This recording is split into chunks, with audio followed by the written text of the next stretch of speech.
Tada! Luto na yung ating ginataang saluyot.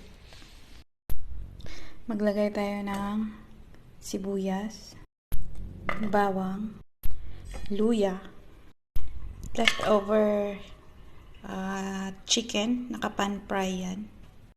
Tapos maglagay tayo ng gata.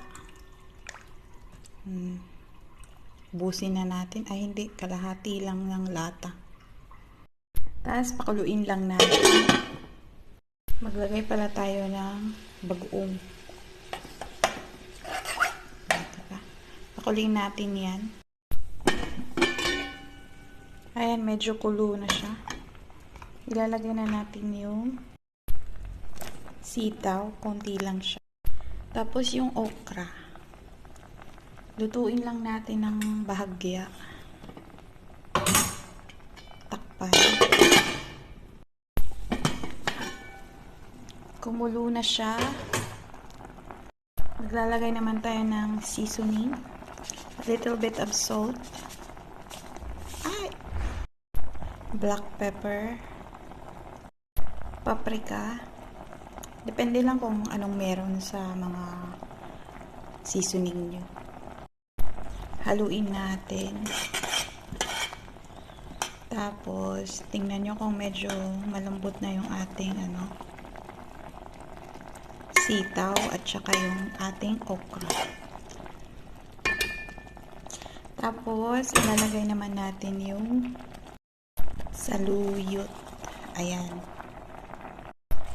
Haluin natin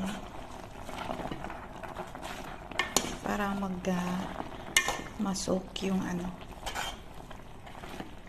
yung gata.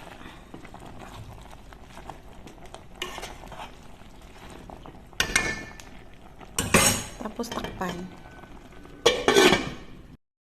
Maglagay pala ako ng bechin.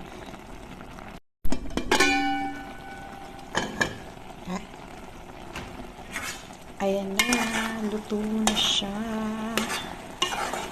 Mas maganda sana kung medyo nagmamantika siya. Pero kasi kalahating lata lang yung nilagay kong gata. Tapos lipat natin dito sa bowl.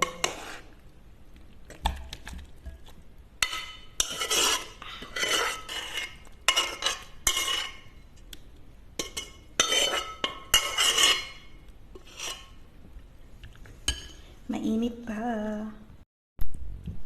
Grabe. Na-miss ko tong ganitong ulam.